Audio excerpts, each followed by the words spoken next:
Espiritualismo exposto, esse é o tema do Lições da Bíblia de hoje, que está imperdível.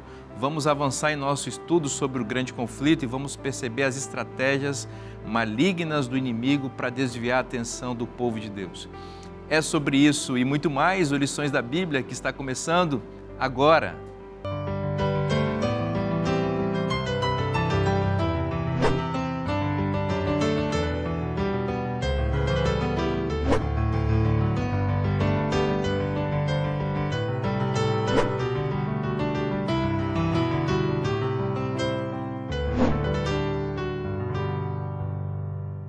Eu já estou aqui na boa companhia dos nossos amigos que estão conosco nessa temporada para estudar o importante tema do grande conflito.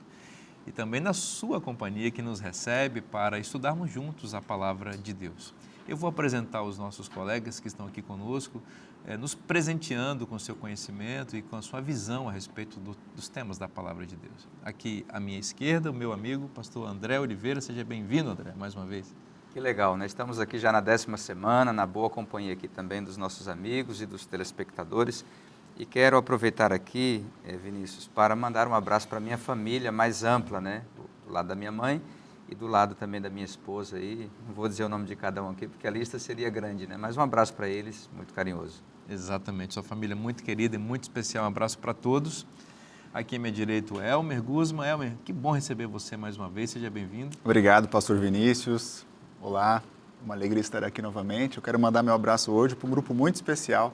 Estava falando com o pastor André agora há pouco, quando nós éramos colportores, que são para os colportores. Lá na Faculdade Adventista do Paraná, nós temos um exército de estudantes que todas as férias labutam, distribuindo livros, evangelizando com publicações. Um abraço para essa galera toda especial. É gente muito querida, né? Se os nossos telespectadores eventualmente receberem a visita de um colportor em sua casa, receba com carinho, porque eles estão levando aí o conhecimento da palavra de Deus para a sua família. Pastor Adolfo, que bom receber você mais uma vez, seja bem-vindo. Uma alegria, pastor Vinícius e amigos que nos acompanham, estar nesse programa. Eu mando também uma saudação especial hoje para minhas duas filhas, duas jovens, a Yasmin e a Isabela. Muito legal. Elas amam a palavra de Deus e oramos para que todos os jovens, os nossos jovens, permaneçam firmes nos caminhos de Deus. Amém. Dou fora para a gente, por favor. Obrigado, nosso Deus, porque mais uma vez podemos tomar um tempo para ler a Tua palavra, para estudá-la e para pensar seriamente na necessidade diária de sermos conduzidos por Tua vontade. Pedimos a Tua bênção para este momento, não apenas para nós, mas para os amigos e amigas que nos acompanham neste estudo. É a nossa prece em nome de Jesus. Amém. Amém. Amém. O tema do espiritualismo é um tema muito atual e relevante que a gente percebe que está presente em toda a sociedade, especialmente nos canais da mídia, né, que estão sempre produzindo conteúdos que disseminam essa temática antibíblica. Porém, esse não é um tema novo. Na realidade, é o tema mais antigo em relação à abordagem de Satanás.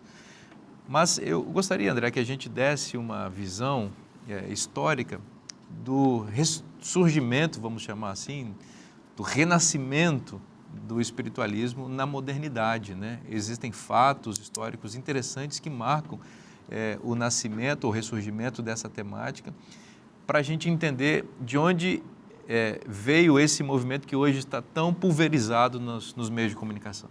A gente já ouve falar desse assunto, é claro, há muito tempo. O início de tudo está lá no Jardim do Éden, a gente vai falar hoje sobre isso. Mas ao longo do tempo, aquelas mentiras, né, que foram contadas pela serpente à mulher lá no Jardim do Éden foram incorporadas como filosofia de muitos, movimentos religiosos de muitos países, de muitas religiões antigas, né? Então, esse espiritualismo ele se espalhou, né? Com exceção do povo de Deus, que manteve uma visão de acordo com a revelação que Deus deu, né? Mas a gente tem aí, na época da Idade Média, uma perseguição às bruxas, embora a igreja por muito tempo também acabou apoiando essa questão da feitiçaria, né?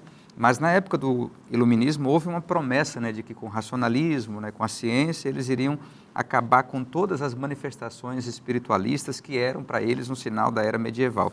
No entanto, né, curiosamente, a partir do século XIX, a gente tem um ressurgimento muito forte desse movimento espiritualista, começando em Hydesville, em Nova York, em 31 de março de 1848, quando as irmãs Fox afirmavam que um espírito se comunicava com elas por meio de batidas misteriosas.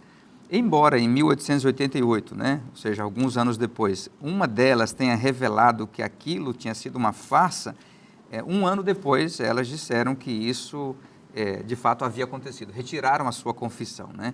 Apesar dos escândalos de fraude, das suspeitas ali que envolveram essa história, o espiritismo, o espiritualismo, colocando com uma palavra até mais ampla, acabou se espalhando, né? E hoje milhões de norte-americanos e pessoas de todo o mundo acabam seguindo, né? E especialmente pessoas esclarecidas e de classe média seguem essas ideias espiritualistas. E na mesma época, em 1850, e a data é interessante porque a gente está aqui no contexto do tempo do fim, que surgem as 13 mensagens angélicas que a gente tem comentado, né? Na mesma época, um francês, um professor chamado Allan Kardec, que é o pseudônimo dele, né, desenvolveu o espiritismo, que ensina que as pessoas, elas quando morrem, na verdade não morrem, elas passam por reencarnações, né? E encarnações e reencarnações, né? Ou seja, a pessoa quando morre, não morre, por essa ideia da imortalidade da alma, que prega que há uma separação total da parte física do corpo em relação à alma, né? O que não é bíblico, né? A visão bíblica é o ser humano como uma unidade, como uma unidade inseparável, né? Então a gente tem aí como base desse movimento esse contexto histórico aqui, né? É muito interessante, na verdade, é grave pensar, por exemplo, que hoje no Brasil, especialmente, estima-se que na cidade de São Paulo existem mais espíritas, seguidores, portanto, de Allan Kardec, né, do que na própria França, onde o movimento surgiu. Isso que mostra como o nosso país, que é um país de tradição cristã católica, aderiu bem o ensino espiritualista, o que revela, de alguma forma, que a cristandade, de forma geral, que supostamente se baseia na Bíblia, tem vínculos muito fortes com essa doutrina, que, como nós vamos ver agora, na exposição que o Elmer vai fazer, a partir de Gênesis 3, vem desde o início, com a primeira abordagem mentirosa da serpente. Exato. É interessante que a primeira grande mentira foi justamente a serpente ludibriando Eva, dizendo que se ela comesse do fruto, os seus olhos iriam abrir e ela não iria morrer. Gênesis, capítulo 3, verso 4 diz: então a serpente disse à mulher, é certo que não morrereis. Isso está, obviamente, em contraste, de forma paradoxal, com o que Deus havia dito em Gênesis 2,17, que no dia que comerdes do fruto certamente tu morrerás. Então veja, aqui nós temos uma mentira frontal contra o que Deus havia dito. Quando Deus criou Adão e Eva, Ele colocou naquele lindo jardim no paraíso, o jardim do Éden, duas árvores. Uma árvore que estava no centro do jardim, a árvore da vida. Comer dela perpetuava a vida eterna em harmonia com o governo de Deus. Interessante que lá no Apocalipse depois a árvore da vida está lá novamente. E outra árvore que era a árvore da ciência do bem e do mal. Adão e Eva, como foram criados perfeitos, eles conheciam o que era o bem, o bom, o justo, porque Deus, tudo que Ele cria algo bom. É isso que a gente vê em Gênesis 1 e 2, porque Deus é bom, né? Então a criação tem a chancela do caráter de Deus. Mas eles não conheciam o que era o mal. E obviamente, quando Adão e Eva comem daquele fruto, da árvore da ciência do bem e do mal, eles começam, os olhos se abrem, eles começam a ver o que é a experienciar o mal. E o pecado, então, a queda moral, ela surge justamente na raça humana. Isso gera morte.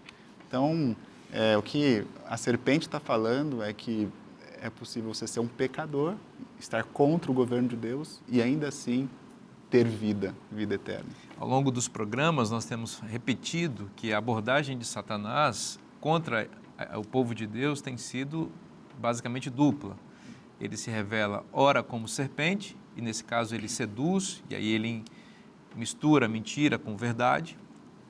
ora como dragão, e aí nesse caso ele persegue, maltrata e mata os filhos de Deus. Ele começa ou inaugura a sua investida no planeta Terra como serpente.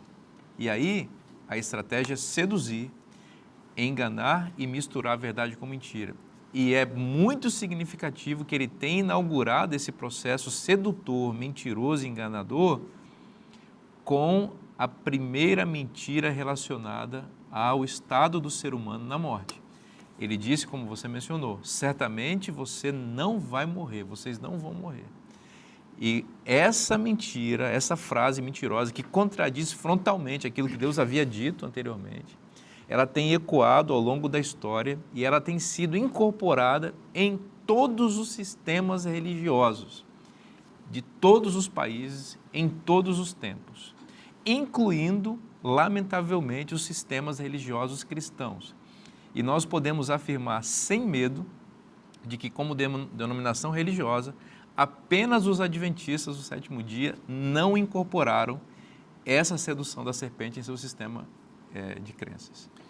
Essa conversa toda me faz lembrar que no pós-modernismo, uma das características em relação ao texto bíblico é a supervalorização do leitor do texto e a desvalorização do texto em si. No Grande Conflito, que é o nosso livro de base para o estudo também, o que acompanha o estudo desse trimestre, na lição número 10, a indicação é que leiamos os capítulos 31 e 34. Então, no capítulo 32 desse livro, trata justamente disso, de como o problema de interpretação do texto conduz à má compreensão desse tema. Permita-me ler aqui um curto parágrafo de Ellen White. Com o intuito de sustentar doutrinas errôneas ou práticas anticristãs, alguns tomam passagens das Escrituras isoladas do contexto, citando talvez a metade de um simples versículo como prova de seu ponto de vista, quando a parte restante mostraria que o sentido é exatamente oposto. Com a astúcia da serpente, você mencionou, Apocalipse capítulo 12, versículo 9, a serpente é sedutora. Com a astúcia da serpente, entrincheiram-se por trás de declarações desconexas, interpretadas de maneira conveniente aos seus desejos carnais, e dessa forma, muitos pervertem voluntariamente a palavra de Deus. E termina dizendo, sempre que o estudo das Escrituras é iniciado sem espírito de oração, humildade e receptividade do ensino, as passagens mais claras e simples, bem como as mais difíceis, são deturpadas com relação ao seu verdadeiro sentido. Mais uma vez, é importante ressaltar, destacar a necessidade de uma leitura correta, consciente, guiada pelo Espírito Santo. É o que nós tentamos fazer aqui o tempo todo. Textos, vamos a textos, quando não os lemos, os mencionamos. E a nossa lição está repleta de textos bíblicos, justamente para fundamentar e não ter o problema de uma interpretação superficial. Exatamente. Você sabe que essa realmente é uma mentira muito sedutora da serpente, porque ela envolve algo que é muito caro para nós, que é o amor aos nossos queridos, aos nossos entes queridos e a saudade que nós sentimos quando eles partem, né? É muito realmente sedutor você pensar, por exemplo, que quando o seu pai ou a sua mãe falece, ele esteja em um outro plano, em outro lugar, e você possa, de alguma forma, dialogar com ele, e ele possa mandar mensagens para você, ou ele possa estar, quem sabe, protegendo você, conduzindo você, você pode pensar que ele está num bom lugar, né, como se diz de forma geral. No entanto, essa não é a resposta bíblica para o problema da morte. Na verdade, essa aí, como você bem colocou, Elmer, é uma tentativa de Satanás de rebaixar o problema do pecado e tirar a consequência imediata do pecado. A Bíblia diz, o salário do pecado é a morte. Não é vida após a morte, é a morte. Tanto a morte dessa vida aqui, quanto a morte eterna é a mais importante. E para solucionar o problema da morte, Deus soluciona o problema que fundamenta a morte, que é o problema do pecado. Então, Romanos 6, 23 diz, o salário do pecado é a morte, mas o dom gratuito de Deus em Cristo é a vida eterna. Então, aqueles que aceitam a Jesus Cristo, eles vencem o pecado e por isso se habilitam a ter direito, se morrerem, à ressurreição a partir da qual poderão viver para sempre, né? É interessante que em Gálatas capítulo 1, verso 8, Paulo fala sobre aquelas pessoas que estavam distorcendo as verdades que ele pregava nas igrejas onde ele andava. E ele diz assim, olha, mas ainda que nós, ou mesmo um anjo, né, um ser espiritual, um ser que seria realmente impressionante, né, se a pessoa visse um anjo vindo, né, mas mesmo que um anjo vindo do céu, e aqui talvez ele se refira a um anjo bom, né, agora imagine um anjo mau, né, mesmo que um anjo viesse do céu, pregando um evangelho diferente daquele que temos pregado, que seja anátema.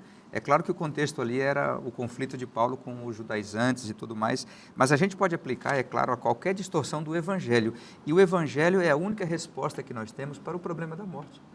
E o que é o Evangelho para Paulo em 1 Coríntios 15? Quando você lê 1 Coríntios 15, os primeiros versos até os 5, ele fala que o Evangelho é o seguinte, Jesus morreu na cruz, ele foi sepultado, ele ressuscitou. E ele, então, com base nisso, ele vai ressuscitar os mortos. Então, a resposta do Evangelho para o problema da morte é a ressurreição, que inclusive está no verso inicial do nosso guia nesta semana, né? E o falso Evangelho, né, que é pregado por alguém que vem e a gente não deve ouvir, justamente a serpente, né? É que você morre, mas não morre, né? Ou seja, você vai para o céu. E essa passagem de Gênesis 3, que mencionou a mentira da serpente, ou seja, a proposta é diametralmente oposta à proposta de Deus, porque Deus disse, olha, se você pecar, você vai morrer, ou seja, a desobediência gera morte.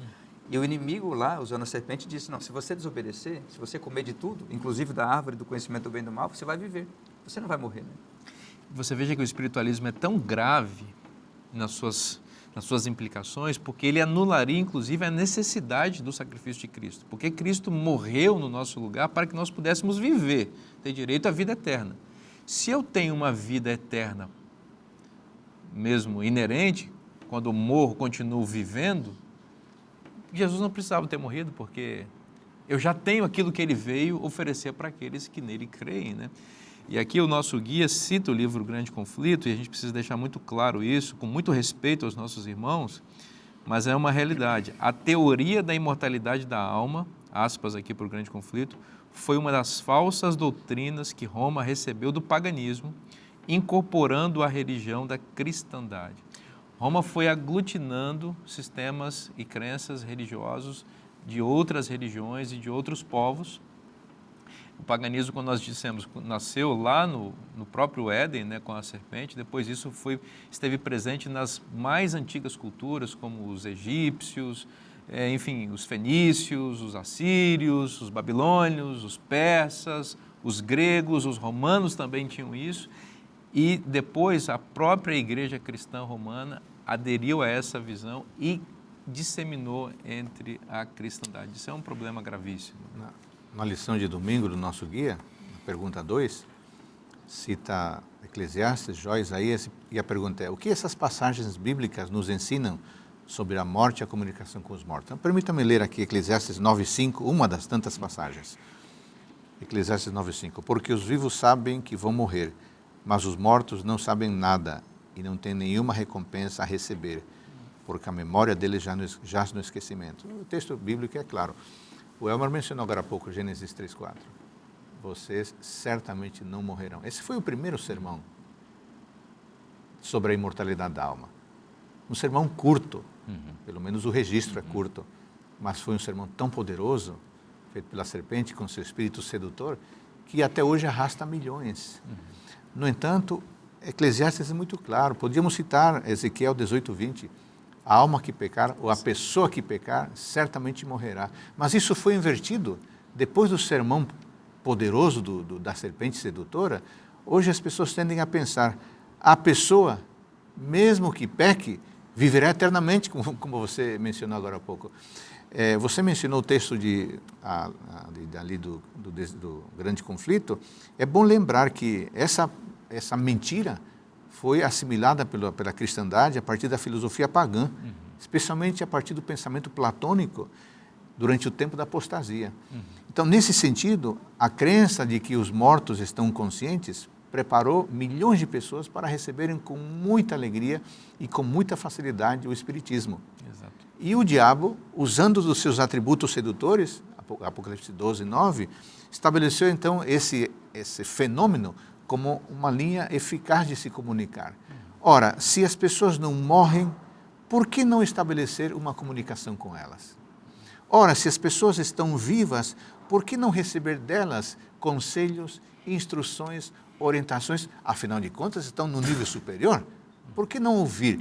E o diabo, com as pessoas sedentas desse fenômeno, usa técnicas. Com todo respeito e carinho dizemos, são técnicas do inimigo. Sessões mediúnicas, chamando os falecidos.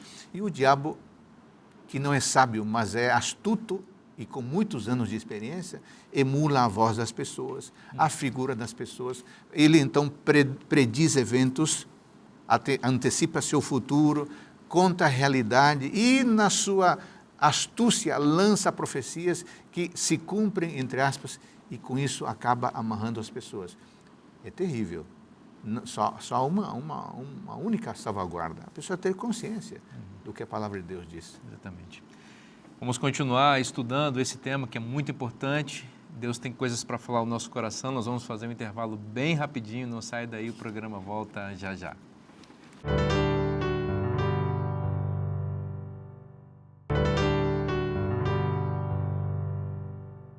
Estamos de volta com o programa Lições da Bíblia para continuar estudando a Palavra de Deus com você.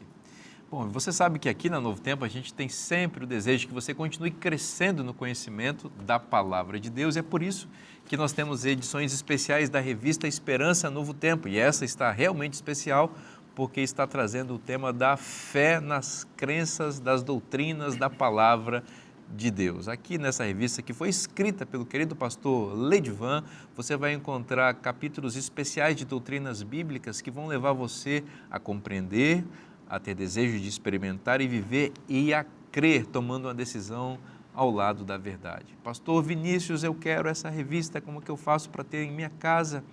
É muito simples, é só você mandar um WhatsApp para o número que está aparecendo aí na sua tela, 12-98244-4449, você vai preencher um rápido cadastro e nós vamos enviar sem custo nenhum para você essa revista, lembrando que ela é um oferecimento de Anjos da Esperança. Bom, vamos continuar aqui no tema, estamos falando sobre a questão do espiritualismo, que é essa mentira satânica de que a alma do ser humano é imortal. Então, quando a pessoa morre, na realidade ela não morre, ela vai para um outro estágio espiritual para viver e aí vai diferir as compreensões doutrinárias, né? No Espiritismo, por exemplo, a pessoa vai passar por processo de reencarnação, em algumas doutrinas cristãs as pessoas ou vão para o céu, para o inferno, em outras, no catolicismo, por exemplo, é ao purgatório, ainda em outro ramo a pessoa pode ir para o estágio intermediário chamado seio de Abraão. O fato é que o princípio é o mesmo, a pessoa continua viva depois que morre e isso não está na Bíblia. Elmer, a Bíblia é muito clara em relação a isso desde o Antigo Testamento, né? É muito clara. Quando a gente contrasta, por exemplo, o que Moisés fala, em contraste com o que Platão fala, por exemplo, com essa noção dessa dicotomia platônica para a natureza humana, quando diz que o ser humano ele é composto por um corpo e dentro do corpo tem uma alma, então a alma está como se fosse aprisionada nesse corpo e o desejo dessa alma agora é sair desse corpo, ir para outra esfera abstrata, etérea. A gente vê que ler a Bíblia com esse filtro acaba trazendo um outro significado para inúmeros textos quando está falando sobre o ser humano. E quando Moisés ele vai falar sobre isso, ele fala de forma muito simples e clara que o ser humano é algo integral. Ele não tem uma alma dentro como se fosse um fantasminha, mas ele é uma alma composto pelo pó da terra e o fôlego de vida, que é justamente a capacidade de estar vivo.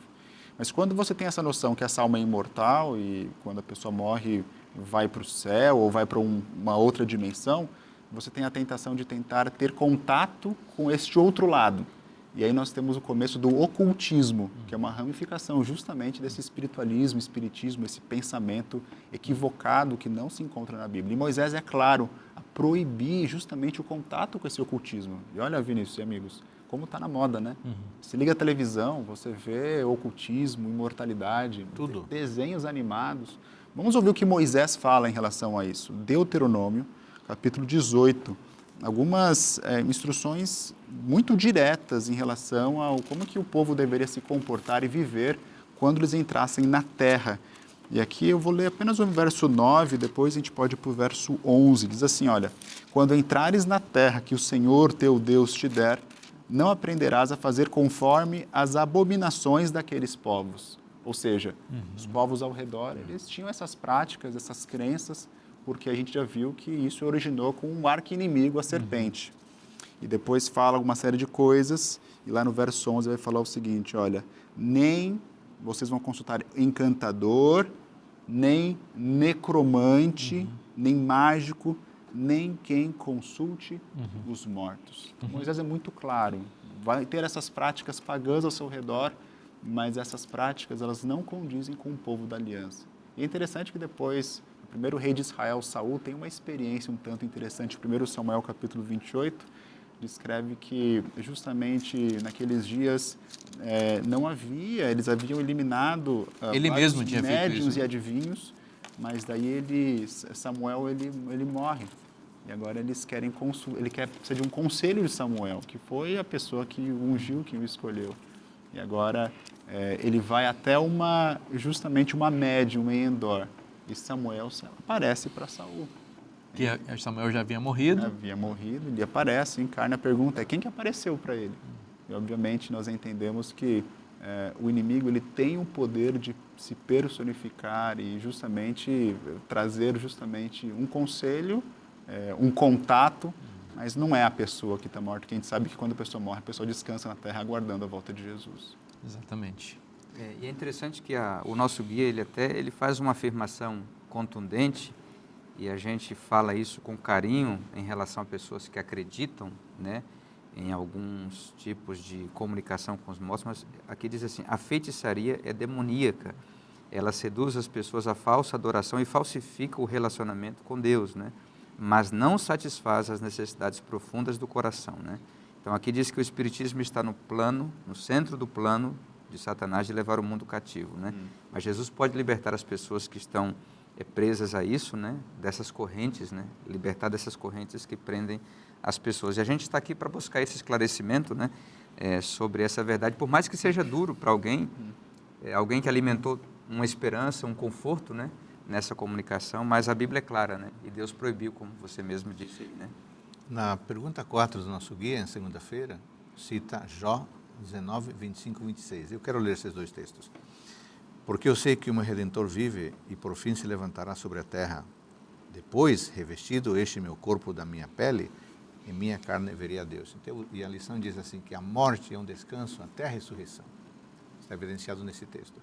Poderíamos ler também Salmo 6, 5, pois na morte não há recordação de ti. No sepulcro, quem te dará louvor?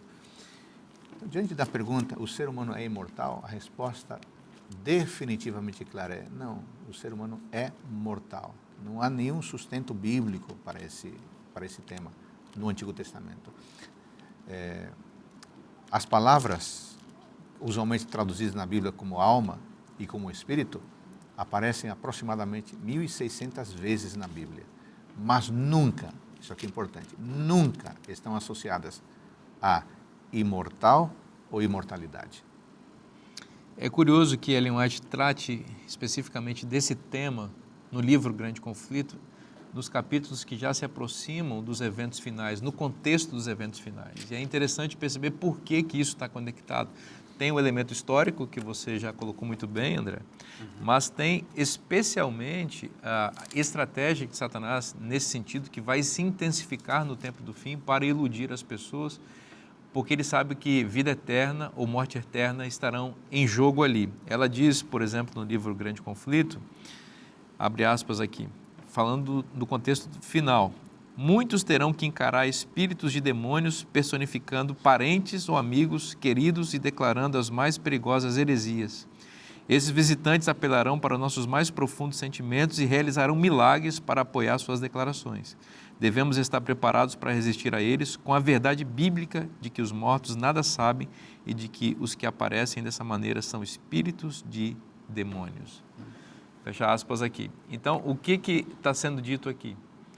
Que a obra da mentira vai ser intensificada com esse recurso.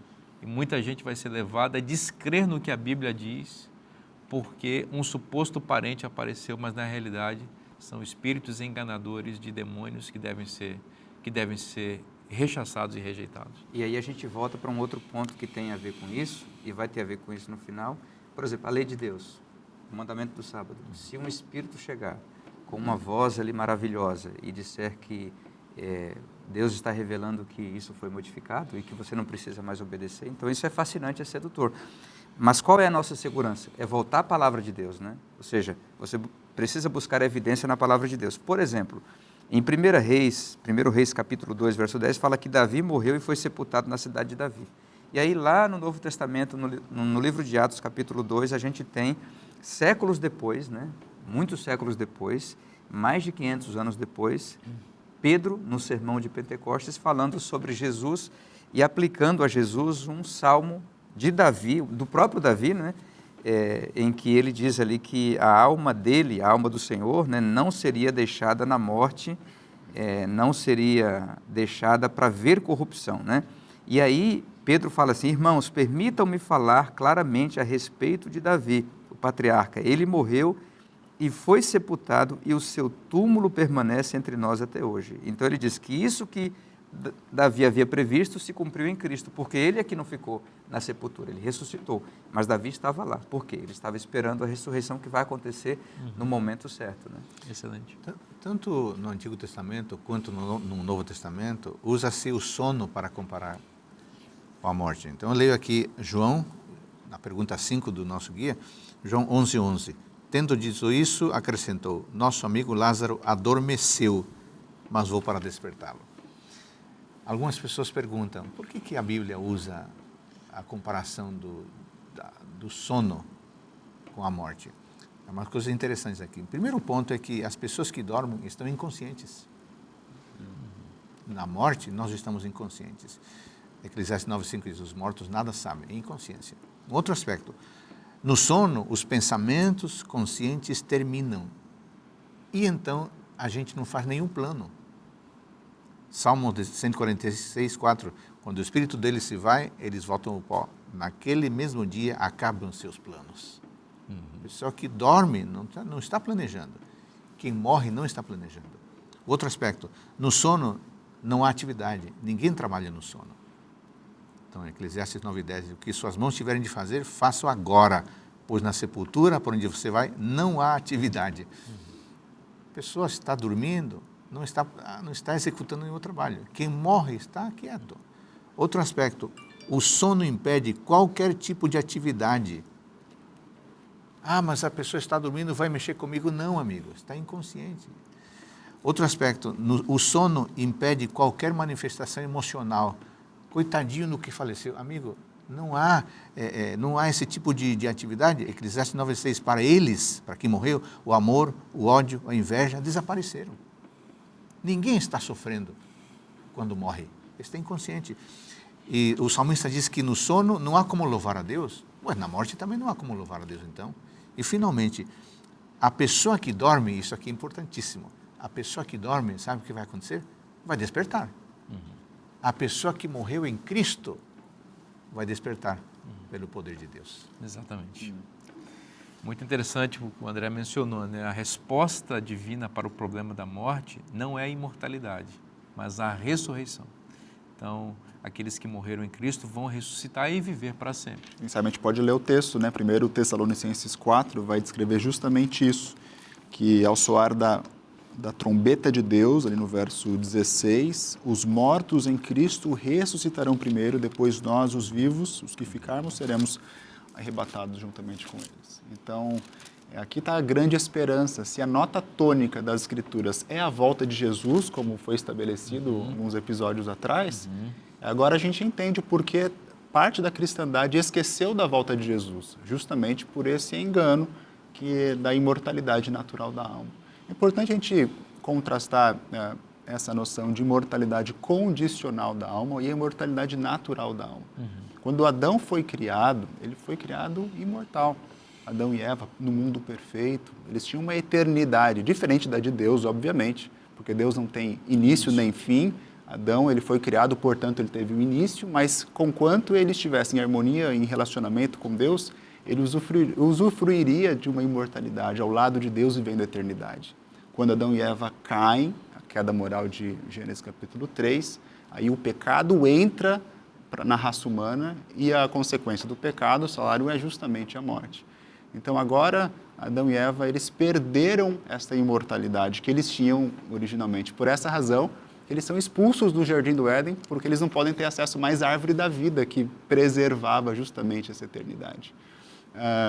Então, o engodo da serpente é justamente falar que o ser humano é intrinsecamente imortal, ele tem uma imortalidade natural, ao passo que a Bíblia nos apresenta essa imortalidade de Adão e Eva como condicional à obediência que eles têm com Deus. Eu acho muito lindo o livro de Apocalipse, porque o final de Apocalipse, o livro das Escrituras Sagradas, termina da forma como começa, né? Mas lá no Jardim do Éden, no começo, você encontra as duas árvores. A árvore da ciência do bem e do mal, que é o teste de lealdade, e você encontra a árvore da vida. Mas no Apocalipse você encontra apenas uma árvore. Apenas a árvore da vida. Você não vai encontrar a árvore da ciência do bem e do mal, porque o grande conflito terminou, foi resolucionado. E é interessante também que em 2 Timóteo, Paulo fala lá em 2 Timóteo capítulo 1, 10, né? Diz assim, manifestada agora pelo aparecimento de nosso Salvador Cristo Jesus. E Paulo diz, ele não só destruiu a morte, como trouxe à luz a vida e a imortalidade mediante o Evangelho. O que a Bíblia está dizendo aqui? E eu fico impressionado com a clareza que a Bíblia tem. E se as pessoas não entenderam e não acreditam, é porque talvez ou não estão lendo, né, ou estão com os olhos vendados, né? Porque aqui está dizendo que o Evangelho foi que trouxe à luz a vida e a imortalidade, né? Ou seja, e o Evangelho ele vai se concretizar na volta de Jesus, ou seja, no último tempo, como diz lá em 1 Coríntios 15, né? É nesse tempo que a gente vai receber essa imortalidade que foi conquistada na cruz. Isso que você está falando está em pleno acordo com o que está em 1 Tessalonicenses, capítulo 4, 16, em que diz o seguinte, porquanto o Senhor mesmo, dada a sua palavra de ordem, o Senhor mesmo, dada a sua palavra de ordem, falando de Jesus, e aí ele reforça o apóstolo, ouvida a voz do arcanjo, e a Bíblia só apresenta um arcanjo, que é o arcanjo Miguel, que é Jesus. Então a voz de Jesus, ressoada a trombeta de Deus, descerá dos céus, e os mortos em Cristo ressuscitarão primeiro. Então a ressurreição, que é a solução para o problema da morte, é uma solução da parte de Jesus Cristo. Ele que criou, é Ele que vai fazer ressurgir. Então não existe, a morte é um problema muito sério, porque ela é derivada do pecado. Só quem resolveu o problema do pecado pode resolver o problema da morte com a ressurreição, e essa pessoa é o Senhor Jesus Cristo. Nós vamos fazer um intervalo bem rapidinho para você curtir o nosso intervalo especial com mensagens lindas, mas não esquecendo que a gente volta já já.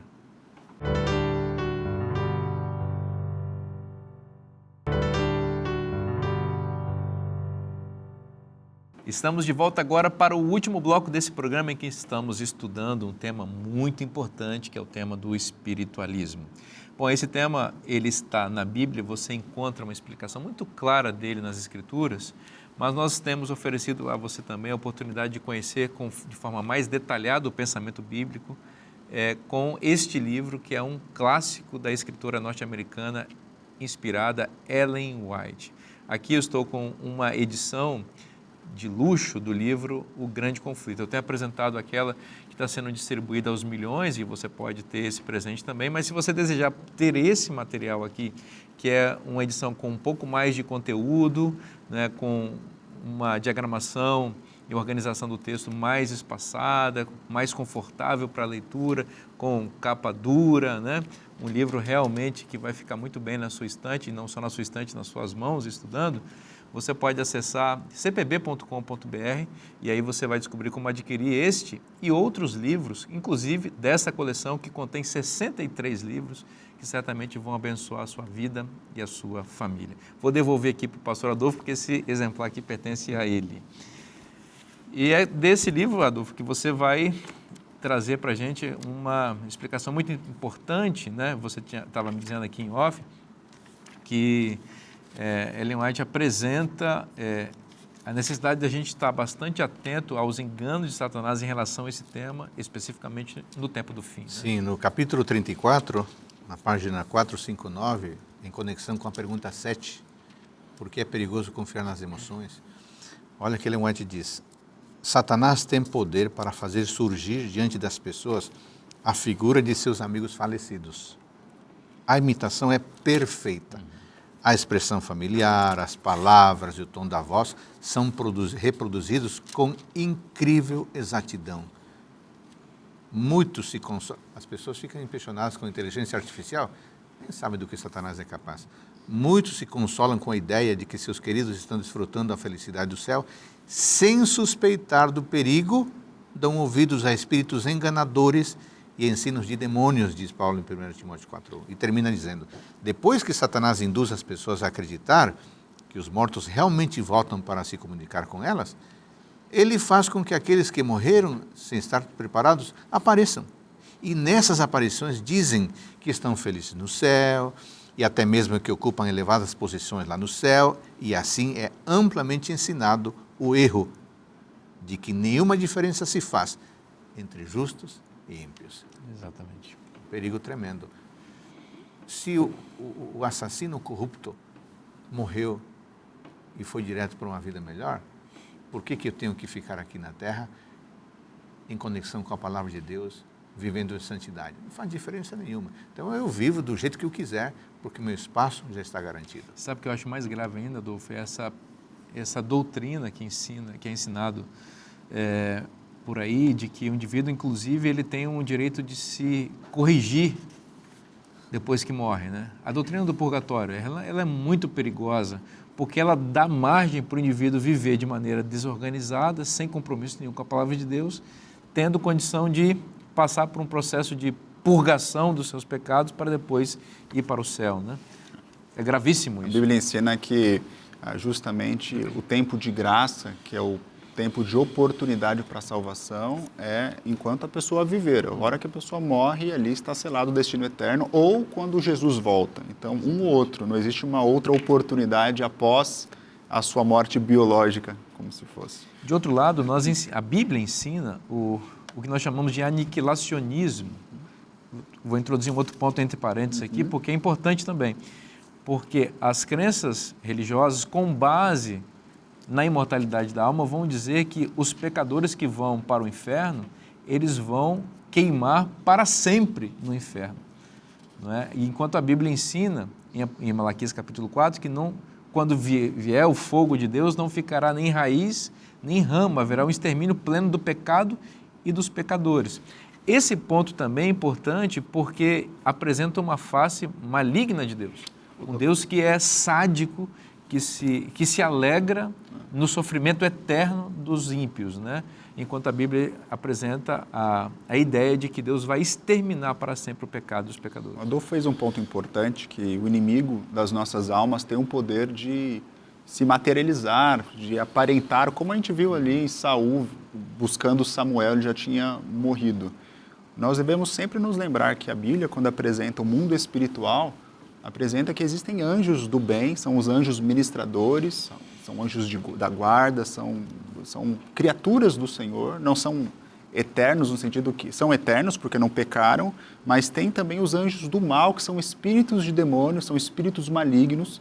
Ali em Apocalipse capítulo 12, diz que o dragão, com a sua cauda, ele arrebanhou 1/3 das estrelas do céu, ou seja, esses espíritos que foram criados perfeitos, eles se tornaram espíritos malignos porque seguiram o engano do próprio dragão. Então, quando acontece uma experiência dessas de a pessoa conversar com um espírito, a pessoa receber uma necromancia, falar com um morto, receber uma mensagem e fazer como se fosse uma escrita ali com o espírito falando ao ouvido, veja, o inimigo pode se aproveitar dessas circunstâncias. É bem verdade que tem um pouco pouco em algumas circunstâncias, mas em outras circunstâncias, esse contato com o transcendente é um tanto real.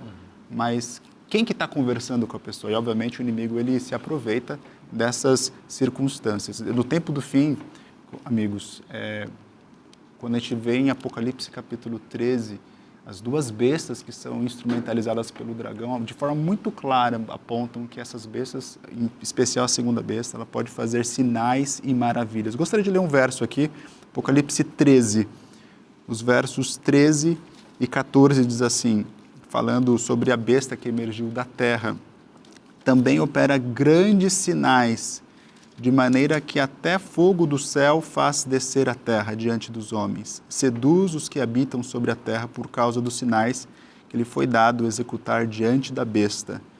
E eu paro a leitura aqui o suficiente. Então veja, esses sinais eles vão ser persuasivos, eles são sedutores. E se nós tivermos a nossa decisão baseada naquilo que o olho vê, até os escolhidos podem ser enganados nesse momento. Por essa razão que o povo de Deus, fiel, ele vai estar enraizado no assim diz o Senhor, e não naquilo que o olho vê. Porque sinais e maravilhas podem acontecer, alguém pode ressuscitar, o seu avô pode aparecer, uma pessoa querida, mas você vai ter que definir, eu vou acreditar naquilo que meu olho está vendo ou naquilo que a palavra de Deus diz que assim o é. Em Levíticos 19, 31, há um ensino claro a respeito da condenação dessas práticas. Não se voltem para os necromantes, nem para os adivinhos, não os procurem, pois vocês serão contaminados por eles. Eu sou o Senhor Deus de vocês. E Ellen White, no livro Grande Conflito, página 463, diz assim, o Espiritismo, esse grande engano que conta com centenas de milhares ou milhões de adeptos, que entrou nos centros científicos e invadiu igrejas e foi aceito nas corporações legislativas e mesmo nas cortes reais, é nada menos que o reaparecimento, sob novo disfarce, da feitiçaria condenada e proibida antigamente. É verdade. E essa metodologia de engano, né, que foi usada desde o Jardim do Éden, Satanás vai usar até os últimos dias. No Apocalipse capítulo 16, verso 13, está escrito o seguinte, então vi sair da boca do dragão, da boca da besta e da boca do falso profeta 3 espíritos imundos semelhantes a rãs, porque eles são espíritos de demônios, operadores de sinais e se dirigem aos reis do mundo inteiro com o fim de ajuntá-los para a peleja do grande dia do Deus Todo-Poderoso. Há quem veja aqui nesse trecho não uma sequência da 6ª praga, mas um flashback que seria um retorno, né, ao período simultâneo ao tempo em que os 3 anjos do capítulo 14 do Apocalipse estão pregando o Evangelho Eterno. Então, os 3 anjos seriam aqui opostos aos 3 espíritos imundos, que na verdade seriam então 3 demônios, né? E esses 3 espíritos imundos, eles simbolicamente são semelhantes a rãs, e as rãs foram a 2ª praga, a outra referência bíblica a rãs está lá nas 10 pragas do Egito. A 2ª praga, que foi a praga das rãs, foi a última praga que foi imitada de maneira ocultista pelos magos de Faraó, né? Então, e tendo a ver aqui com o espiritualismo. E aqui a gente vê realmente um movimento demoníaco que usa essa sedução para preparar, por meio de movimentos dos últimos dias, e é visto, então é considerado que esses 3 espíritos imundos estão realmente preparando a humanidade para ser enganada. De que maneira? Usando os enganos finais que a gente tem mencionado aqui, por exemplo, o espiritualismo, que começou, a gente mencionou no início do programa, no século XIX, 1848, e na França também, o evolucionismo, né? Então, esses enganos, né? O engano também do fortalecimento do domingo, né? Ou seja, da adoração no falso dia de guarda, esses seriam os espíritos, ou seja, as mensagens que esses espíritos imundos deveriam trazer nos últimos dias, preparando a humanidade para esse engano. Uma proposta que é colocada de interpretação e que segue esse mesmo tipo de estratégia, né? Usando o espiritualismo para enganar as pessoas. E a gente precisa, então, estar ancorado na palavra de Deus. Seja como for, de fato, como foi colocado, o inimigo vai usar isso para enganar as pessoas. Isso é um ponto pacífico, né? Inclusive, o uso da palavra sinais em Apocalipse é muito interessante, porque O mesmo autor do Apocalipse, João, também usa essa expressão para se referir aos milagres de Jesus comprobatórios da sua obra messiânica. Então, os sinais milagrosos de Cristo evidenciavam que ele era o Messias. E o diabo vai fazer sinais também para tentar, entre aspas, comprovar a sua ideologia. Ocorre que em Cristo, esses sinais eram compatíveis com a sua mensagem, que é a mensagem bíblica dele mesmo.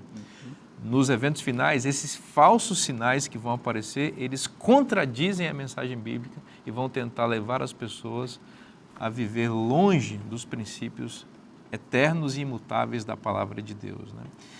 Essa mentira está disseminada amplamente no mundo, como a gente disse, né, nas religiões, no próprio cristianismo, na sociedade como um todo.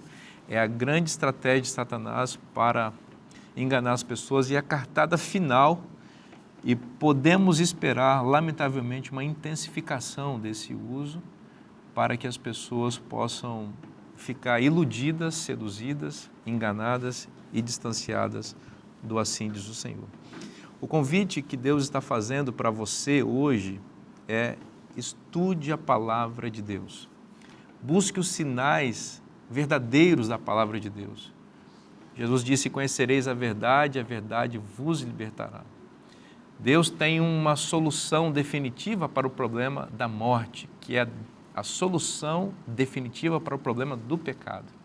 Deixe que Ele trabalhe em sua vida para que você possa receber de presente a ressurreição e a imortalidade que só Jesus pode oferecer.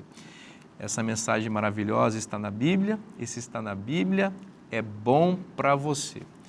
Na próxima semana nós estaremos juntos aqui com mais um programa Lições da Bíblia, no qual nós vamos estudar ainda mais esse tema profundo do grande conflito. Eu espero você, que Deus te abençoe muito, um forte abraço e até semana que vem.